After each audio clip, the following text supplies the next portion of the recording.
Olá, começa agora mais uma edição do programa Todos os Grãos. Por aqui você fica sempre muito bem informado sobre tendências e inovações no mundo das principais commodities do agronegócio brasileiro.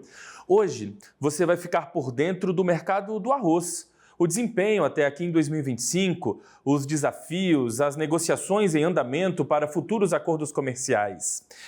Quem vai trazer esse cenário para a gente é a diretora executiva da Associação Brasileira da Indústria de Arroz, Andressa Silva. A Andressa vai aparecer aqui com a gente no nosso telão. Seja bem-vinda, Andressa. Muito obrigado pela participação com a gente aqui. Tudo bem com você? Oi, Felipe. Muito obrigada pelo convite. É um prazer participar do programa.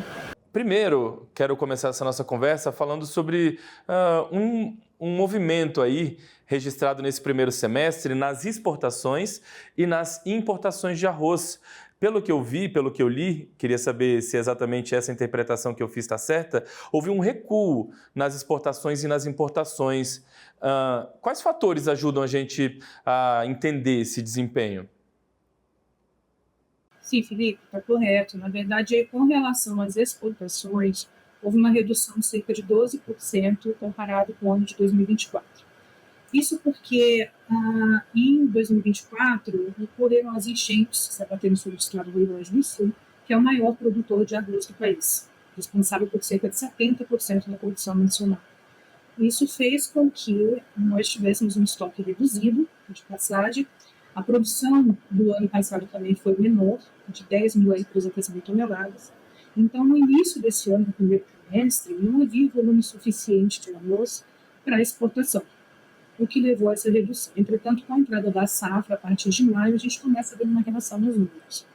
E com relação à importação, essa redução de 2% ocorreu em função de que o aumento da produção de arroz não ocorreu somente no Brasil.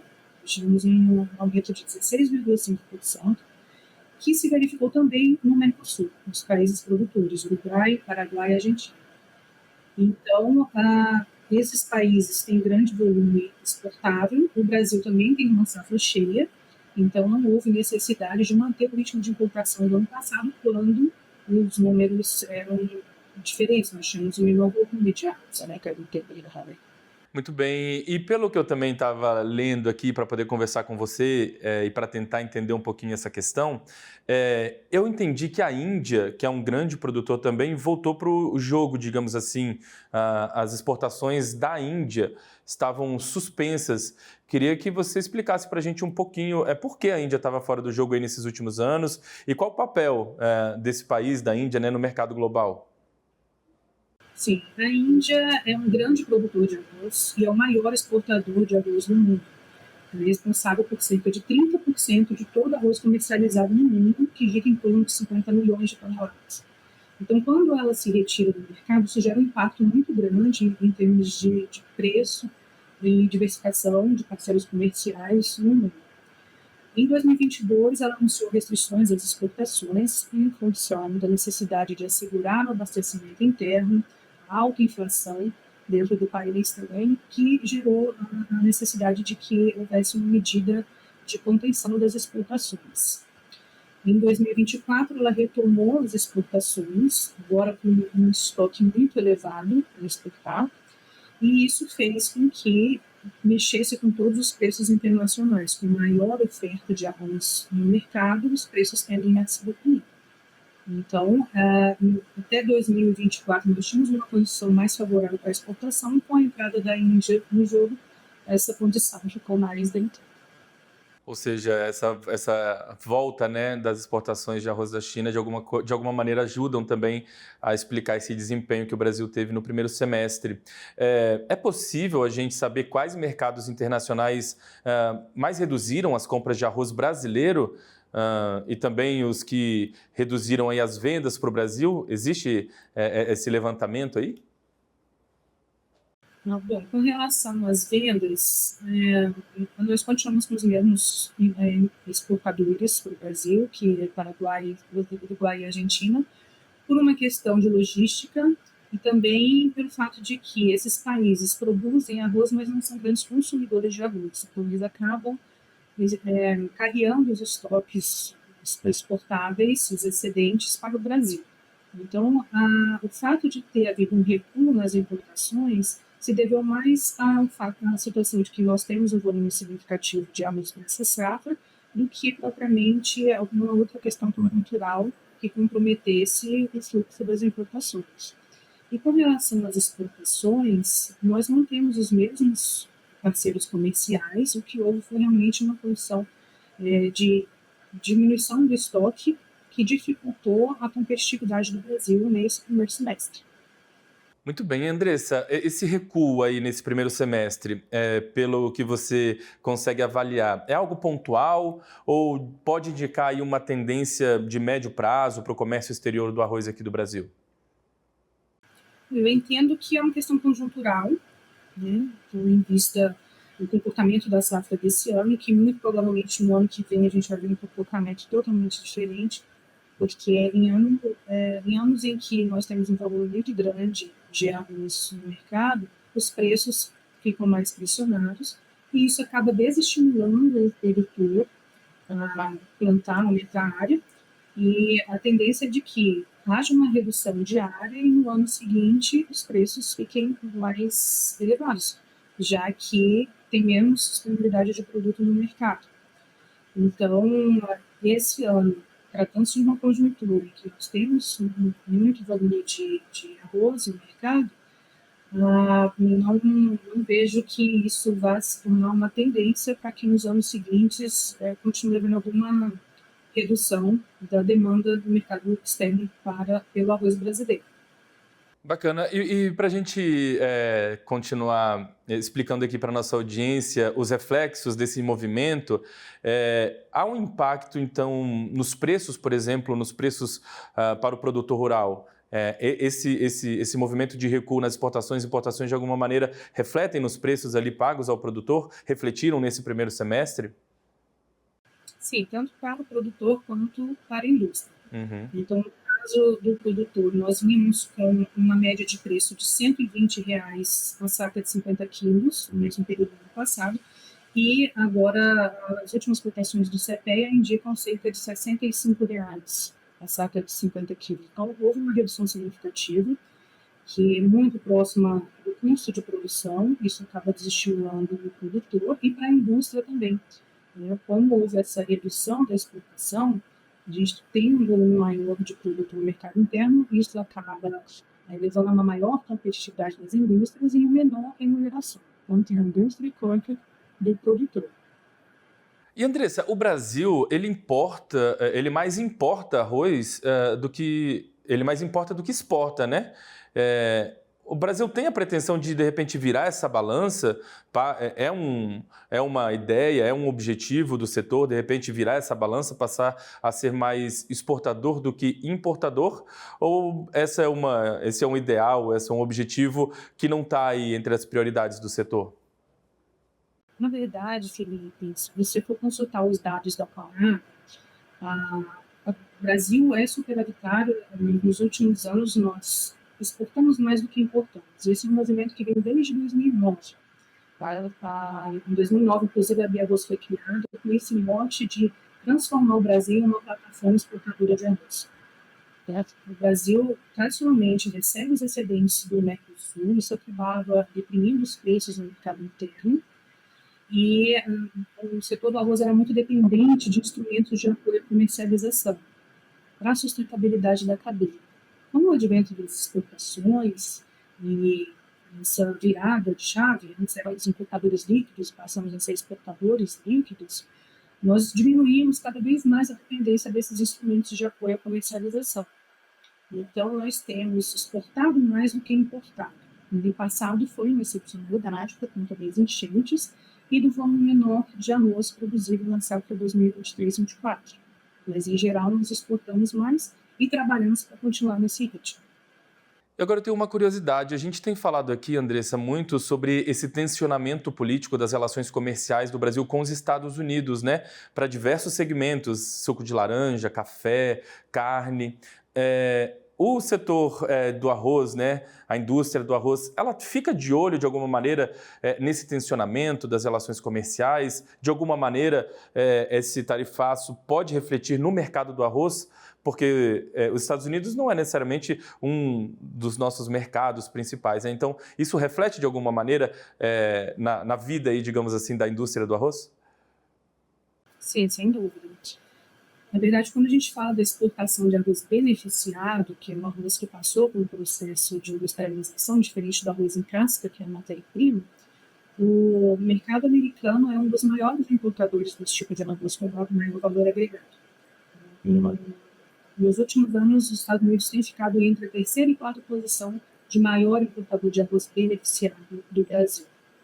O Arroz, inclusive, emitiu uma nota em relação à possibilidade desse tarifaço se concretizar. E nós entendemos que precisa haver bastante cautela nas negociações do governo, entre os governos, porque o setor do arroz é muito vulnerável a essa taxação. Veja, em 2012, a Arroz firmou um convênio com a Apex Brasil para promover as exportações brasileiras de arroz. E foi feito todo um trabalho para aumento de mercados, abertura de mercados, consolidação desses mercados. E houve muito investimento para exportações para os Estados Unidos, justamente porque eles implantam um produto de maior valor agregado. E para os Estados Unidos é muito fácil de diversificar os seus fornecedores, mas para o setor, por exemplo, brasileiro, é muito difícil repor esse importante mercado, porque nós temos uma situação em que os números têm demonstrado um crescimento na participação do Brasil no mercado americano. O tarifaço praticamente tira o setor agrícola nacional de qualquer competitividade. Muito bem, Andressa. Olha, a gente tem ainda bastante para conversar sobre o mercado, mas também sobre as ações aí, né, as agendas da AB Arroz em relação às negociações com novos mercados potenciais. Mas eu preciso chamar um rápido intervalo, então eu vou pedir para você aguardar um pouquinho, que eu já volto para conversar com você, tá bom? A gente vai fazer então o nosso rápido intervalo aqui no Todos os Grãos, mas antes eu quero te lembrar, para rever esse programa e todos os outros da nossa grade, onde, quando quiser, tudo na íntegra, basta acessar o nosso canal no YouTube, o AgroMais TV. Vamos fazer então uma rápida pausa aqui no Todos os Grãos e voltamos já já.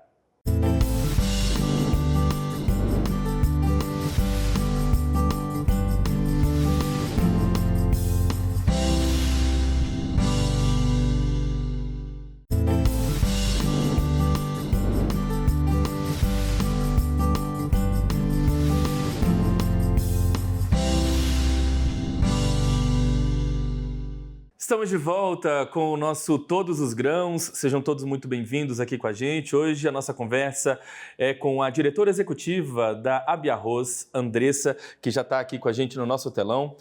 Andressa, no primeiro bloco ali a gente falou um pouquinho, né, sobre mercado, sobre o momento que o Brasil vive aí nesse primeiro semestre em relação à exportação, importação, enfim. Eu queria voltar agora à nossa conversa te perguntando uma questão para a gente contextualizar a nossa audiência em relação a como o mundo vê o nosso arroz, o arroz brasileiro. O arroz brasileiro no exterior ele é visto de que maneira em termos de qualidade, em termos de sustentabilidade? Nós passamos para o mundo uma imagem positiva da nossa produção e da nossa qualidade? Felipe, o Brasil exporta para mais de 100 países. E o Brasil tem um reconhecimento internacional da qualidade do seu produto. É um arroz sem sabor, com sabor, mas sem odor, um bom rendimento, um bom número de grãos inteiros, não transgênico. O arroz brasileiro respeita todos os limites máximos de resíduos estabelecidos por organismos internacionais, como o Codex. A Anvisa tem uns limites bastante exigentes e nós conseguimos alcançar com boas práticas de manejo. Então, o consumidor, em geral, aceita muito bem o arroz brasileiro. E o primeiro teste de qualidade é o fato de que nós não só produzimos esse arroz, como também o consumimos, diferente de outros países que produzem para exportação. E no que se refere à sustentabilidade, a indústria, na verdade, a cadeia produtiva tem um dever de casa a ser feito, porque nós temos práticas sustentáveis, mas não comunicamos muito bem no mercado externo, nem mesmo no mercado interno. Então, são diferenciais competitivos que a gente acaba não explorando muito bem. Muito bem, então o mundo, né, ele está cada vez mais exigente em relação à rastreabilidade das produções e à sustentabilidade. Então, de fato, esse setor dentro do agronegócio aqui no Brasil também é uma referência em sustentabilidade, tem um diferencial competitivo. Vocês devem saber muito bem disso quando vocês trocam informações e fazem um intercâmbio, né, com outros países. Dá para perceber que, de fato, nós temos um diferencial competitivo quando a gente fala em sustentabilidade na produção de arroz aqui, né? Sim, e quando você fala de países importadores que remuneram melhor o arroz brasileiro, como o Canadá, a União Europeia e a China, que a gente está buscando a abertura do mercado, eles realmente valorizam bastante a sustentabilidade. Então, no Brasil, nós temos práticas de manejo que tornam o uso eficiente da água. Nós reduzimos, em 15 anos, cerca de 30% das emissões de gás metano. Como você sabe, o arroz e a carne são produtos que produzem o gás metano em função do tipo de cultura. No caso do arroz, é um arroz irrigado, e nós conseguimos reduzir os níveis de emissão de gás metano de forma muito superior aos nossos concorrentes. Nós conseguimos também adotar inovações e tecnologias que permitiram a redução da área plantada, aumento da produtividade. Isso leva ao menor impacto ambiental.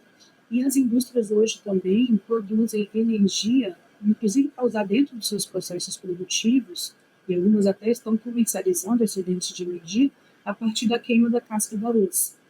Então, a indústria faz a queima da casca do arroz, produz energia que no resíduo dessa queima também é possível produzir cimento, sílica, tijolo, cerâmica. Então, a gente está caminhando para uma economia circular, que inclusive a gente vê isso como a China, por exemplo. Eles aproveitam tudo do grão do arroz. Acaba reduzindo o custo, né, e causando menos impacto ambiental. Bacana. E aí, com essa imagem, então, com esse diferencial competitivo que a gente estava conversando ali agora no começo do segundo bloco, com esse diferencial debaixo do braço aí dentro da mala, a AB Arroz tem adotado estratégias para abrir novos mercados ou fortalecer acordos comerciais que já existem? Vocês têm atuado, enfim, nessa frente aí para buscar novos mercados para o nosso arroz? Sim, o Brasil Mais é um projeto em parceria com a Apex Brasil que visa a promoção do arroz brasileiro no mercado externo. Desde 2012 que nós trabalhamos mercados prioritários, e isso fez com que nós atingíssemos um maior número de mercados para a importação do arroz beneficiado, que tem maior valor agregado. Dentro do projeto Brasil Mais, nós temos capacitação das empresas, a disponibilização de informações qualificadas para as empresas traçarem suas estratégias de acesso ao mercado, organizamos rodadas de negócio, trazemos importadores para conhecer a nossa indústria, a nossa lavoura, participamos de missões empresariais e presidenciais.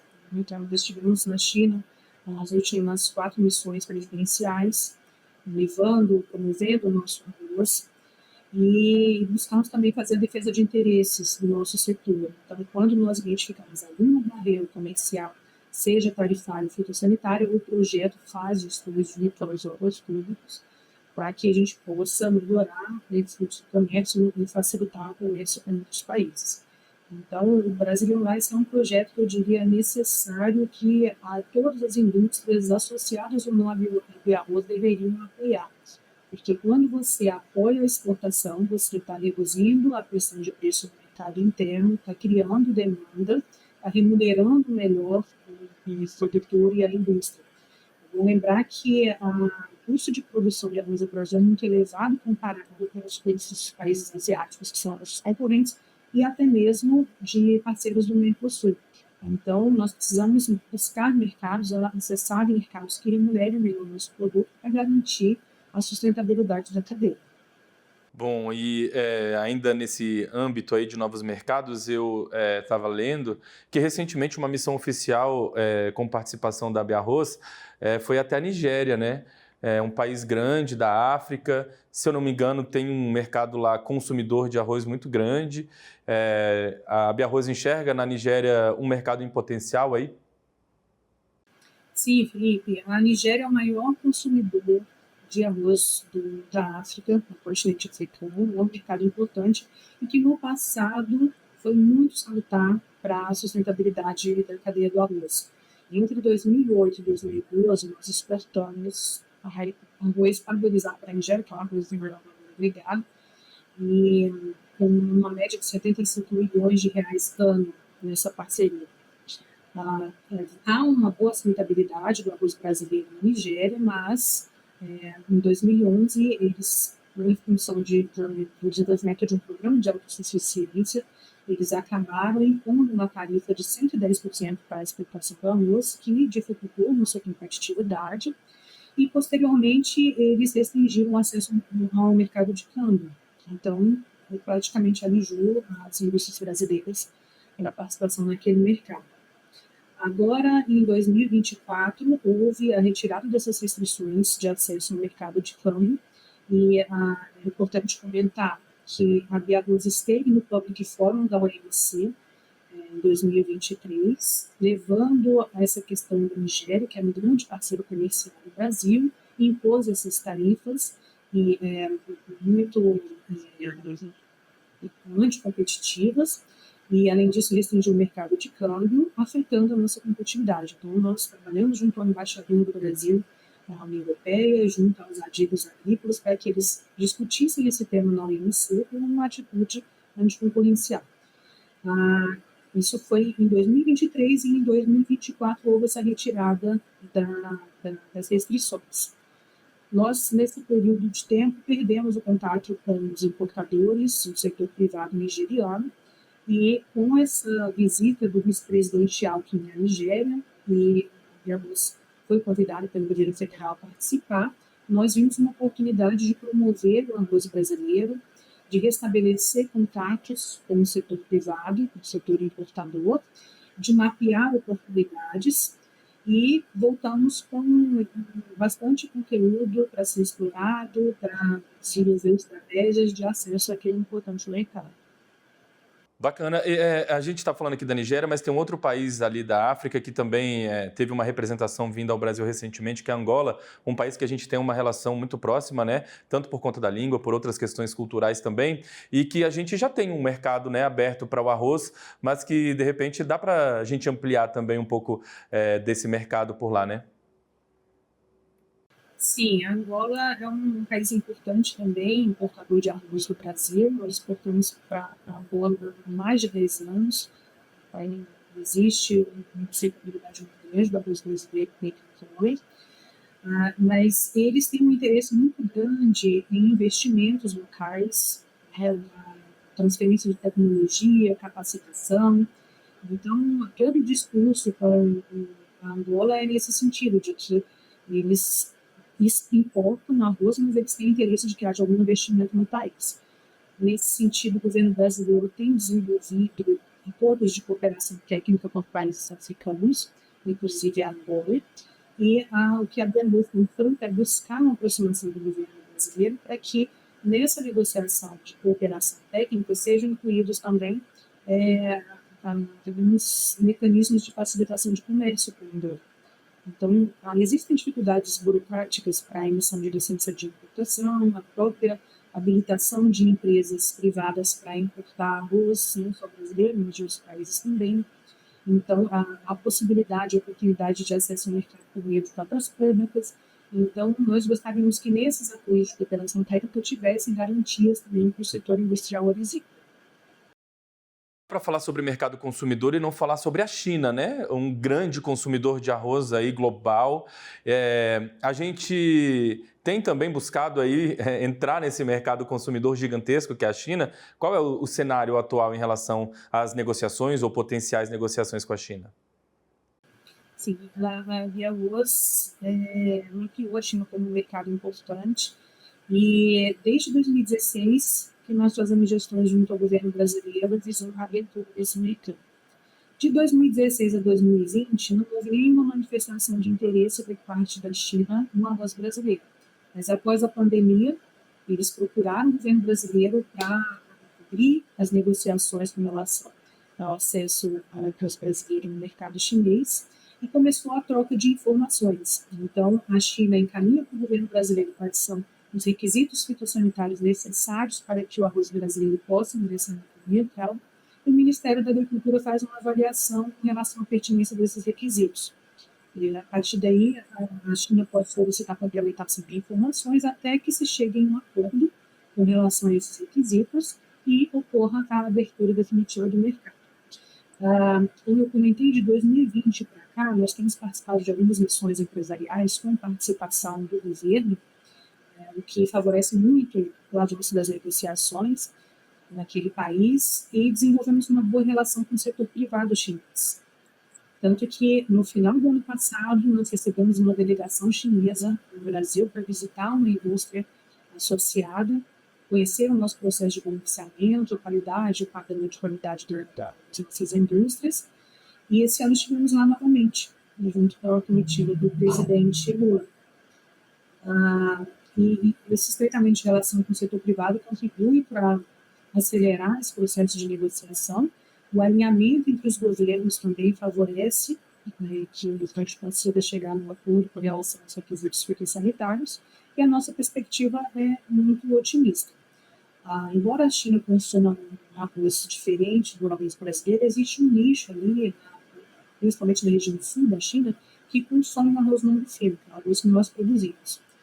A China prioriza muito a qualidade e também aspectos de sustentabilidade. São diferenciais que o arroz brasileiro tem comparado, por exemplo, a arroz produzido nos países asiáticos. Então, existe uma janela, existe oportunidade de acesso aqui no mercado, e nós estamos buscando desde 2016.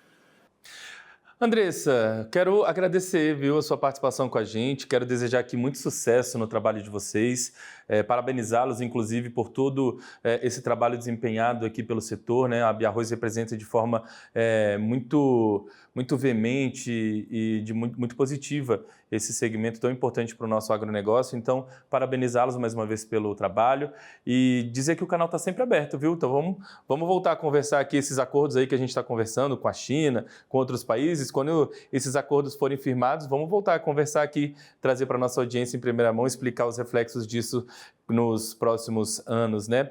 Muito obrigado, mais uma vez pela participação e até a próxima.